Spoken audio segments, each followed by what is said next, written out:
తాకట్లో ఉన్న మీ బంగారాన్ని విడిపించి ఆ రోజు ఆన్లైన్ రేటుకి కొంటాం. Sharma gold company.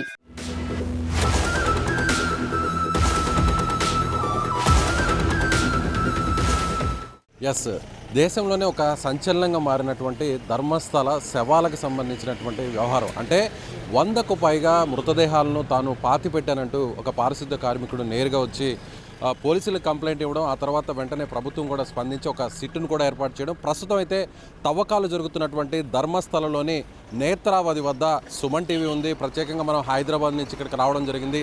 గత వారం 10 రోజుల నుంచి కూడా ధర్మస్థలంలో జరుగుతున్నటువంటి ప్రతి అప్డేట్ను కూడా ఎక్స్క్లూజివ్గా సుమన్ టీవీ అందిస్తుంది. సో ఒకసారి చూడొచ్చు.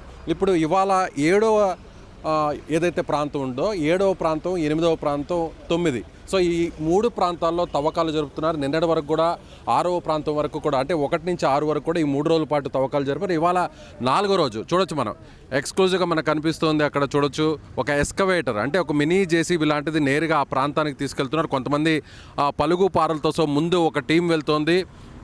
ముందు వాళ్ళు వెళ్ళిన వెంటనే వెనక అటువైపు చూస్తే ఒక మినీ జేసీబీ, అంటే ఎస్కవేటర్ని తీసుకొచ్చి దాని ద్వారా కూడా అవసరమైతే మరింత లోతుగా కూడా తవ్వేటువంటి అవకాశాలు అయితే చాలా స్పష్టంగా కనిపిస్తున్నాయి. అంటే ఈ 3 రోజుల్లో, అంటే నిన్న జరిపినటువంటి తవ్వకాల్లో చూస్తే ప్రత్యేకంగా 2 మృతదేహాలకు సంబంధించినటువంటి అస్థిపంజరాలను కూడా గుర్తించడం జరిగింది. కొన్ని ఎముకలను కూడా కలెక్ట్ చేయడం జరిగింది. అయితే ఈ 2 కూడా మహిళలకు సంబంధించినటువంటి మృతదేహాలు, ఆ మృతదేహాలకు సంబంధించినటువంటి అవశేషాలు అనేటువంటి కొన్ని వాదనలు కూడా వినిపిస్తున్నాయి. ఇప్పటికే దీనికి సంబంధించి కూడా అటు సిట్ బృందంలో ఉన్నటువంటి ఐఏఎస్ ఆఫీసర్స్ కావచ్చు, ఫోరెన్సిక్ డిపార్ట్మెంట్కి సంబంధించిన ఎక్స్పర్ట్స్ కావచ్చు, రెవెన్యూ డిపార్ట్మెంట్, సో ఈ ముగ్గురి నేతృత్వంలో ఒక టీమ్గా ఏర్పడి ప్రస్తుతం తవ్వకాలు జరుపుతున్నారు. అటువైపు మనం ఇక్కడ చూస్తున్నటువంటి ఈ ప్రాంతమే నేత్రావతి నది. ఈ నదికి ఒడ్డున అటువైపున కావచ్చు, ఇటువైపున, సో 2 వైపులు కూడా దాదాపుగా 13 నుంచి 15 ప్రాంతాల్లో నేను 100కు పైగా మృతదేహాలని, ముఖ్యంగా యువతలు, బాలికలకు సంబంధించినటువంటి మృతదేహాలనే గత 20 సంవత్సరాల కాలంలో తాను పాతిపెట్టాను. ఇవన్నీ కూడా అత్యాచారం చేసి హత్య చేసినటువంటి వాళ్ళకు సంబంధించినటువంటి డెడ్ బాడీస్నే తాను ఈ విధంగా ఖననం చేశాననేటువంటి ఫిర్యాదును కూడా చేసినటువంటి పరిస్థితి తెలుసు. సో ఇక్కడి నుంచి మనం నిలుచుకున్నటువంటి ప్రాంతం ఇది నేత్రావతి నదికి సంబంధించినటువంటి బ్రిడ్జ్.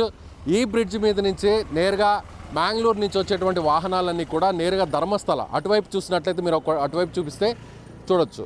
సో అది ధర్మస్థల ఆలయానికి సంబంధించినటువంటి వెళ్ళేటువంటి దారి. సో ఇక్కడ మనం చూడొచ్చు. అంటే కరెక్ట్గా ఎగ్జాక్ట్గా చూస్తే ఈ నదికి ఒడ్డునే, అంటే హైవేకి పక్కనే, ఇది ఒక రకంగా చెప్పాలంటే హైవే అనే చెప్పాలి. ఈ హైవేకి పక్కనే ఇక్కడ మనం చూడొచ్చు. ఇది 7వ నెంబర్ ప్రాంతం. ఇది ఇక్కడ మనం ఒకసారి చూసినట్లయితే ఇది 7వ నెంబర్ ప్రాంతంగా చెప్తున్నారు. సో ఇక్కడి నుంచి నేరుగా ఆ టీం అందరూ కూడా వెళ్ళడం జరిగింది. ఇక్కడ 6 పూర్తయిన తర్వాత అక్కడ నెంబర్ను కూడా ఒకసారి 8వ నెంబర్ ఇక్కడ చూడొచ్చు. మనం ఒకసారి క్లోజ్గా చూసినట్లయితే 8 అనేటువంటి సంఖ్య కూడా అక్కడ మనకి చాలా స్పష్టంగా కనిపిస్తుంది. అంటే ముందు నిన్నటి వరకు 6 జరిపారు, 6 ప్రాంతాల్లో తవ్వకాలు జరిపారు.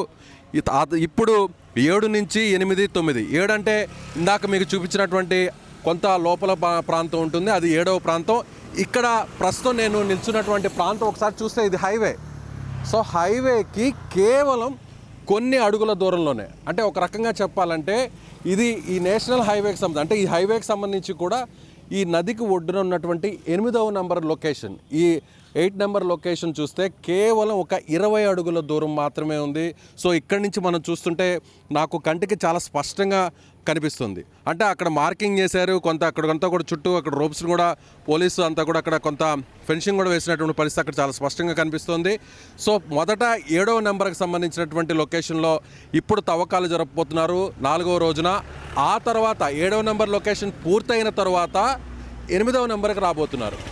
సో ఇప్పుడు నిన్నటి వరకు ఈ 3 రోజుల తవ్వకాల్లో దాదాపుగా 6వ నెంబరు, అంటే 6 లొకేషన్స్ని కవర్ చేశారు. ఈ 6 లొకేషన్స్లో మొదటి రోజు జరిపినటువంటి తవ్వకాల్లో కొన్ని ఐడి కార్డ్స్, ఐడెంటిటీకి సంబంధించినటువంటి ఏదైతే పాన్ కార్డు, వేరే ఏటీఎం కార్డు, అందులో లక్ష్మి అనేటువంటి ఒక మహిళకి సంబంధించినటువంటి నేమ్ కూడా ఉంది, మరొక వేరే మగ వ్యక్తికి సంబంధించినటువంటి కార్డ్స్ కూడా ఉన్నాయని చెప్పారు. అలాగే రెడ్ కలర్ ఉన్నటువంటి ఒక జాకెట్ కూడా దొరికిందనేటువంటి సమాచారం అయితే కూడా బయటకు వచ్చింది. అయితే నిన్న ఒక సమాచారం కూడా వచ్చింది. నిన్నటి వరకు జరిపినటువంటి తవ్వకాల్లో ముఖ్యంగా ఇప్పటి వరకు కూడా ఇక్కడ జరిగినటువంటి ఈ అన్యాయానికి, అంటే ఇక్కడ జరిగినటువంటి ఈ మారణ హోమం అనాలో లేదంటే దానికి ఏ పర్యాపదాన్ని చెప్పాలో అర్థం కానటువంటి పరిస్థితి. అంటే వందల శవాలను ఇక్కడ పూడ్చిపెట్టాను అంటూ కూడా అతను ఆరోపణలు చేసిన తర్వాత నిన్న దొరికినటువంటి మృతదేహాలకు సంబంధించినటువంటి అస్థిపంజరాలతో ఈ వాదన ఒక రకంగా ఈ వాదనకు అతను చేసినటువంటి కంప్లైంట్కు బలం చేకూరిందనే చెప్పాలి. సో ఇక్కడి నుంచి కూడా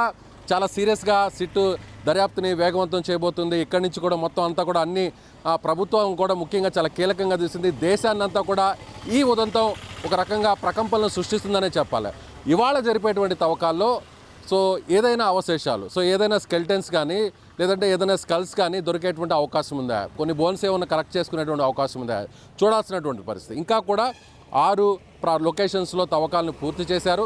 ఇవాళ 7, 8, 9 4వ రోజున 3 లొకేషన్స్లో తవ్వకాలు జరపబోతున్నారు. సో ఇవాళ జరిపేటువంటి తవ్వకాల్లో వేరే అవశేషాలకు సంబంధించినటువంటి ఆనవాళ్ళు ఏమైనా దొరుకుతాయనేటువంటి ఒక టెన్షన్ వాతావరణం అయితే అటు పోలీసుల్లోనూ సిట్ అధికారుల్లోనూ అలాగే ఇక్కడ ఉన్నటువంటి గ్రామస్తులు భక్తులు అందరిలో కూడా ఒక రకమైనటువంటి టెన్షన్ వాతావరణం ఉందనే చెప్పాలి. సో ఎప్పటికప్పుడు కూడా సుమన్ టీవీ ఇక్కడికి రావడం జరిగింది. ఇక్కడ జరుగుతున్నటువంటి ప్రతి ఇన్సిడెంట్ కూడా ప్రతి మూమెంట్ కూడా మీకు లైవ్ ద్వారా కవర్ చేస్తూనే ఉంది మా టీం. సో హైదరాబాద్ నుంచి కూడా ఇప్పుడు ప్రత్యేకంగా ఒక టీం కూడా వచ్చినటువంటి పరిస్థితి. సో ఎప్పటికీ కూడా ఈ తవ్వకాలు పూర్తయ్యేంత వరకు కూడా సుమన్ టీవీ ప్రతి విషయాన్ని కూడా మీకు డీటెయిల్గా అందించే ప్రయత్నం అయితే చేస్తుంది. So cameraman Lakshman and team member బాలాజీతో కలిసి విజయ్, సుమన్ టీవీ ధర్మస్థలం నుంచి.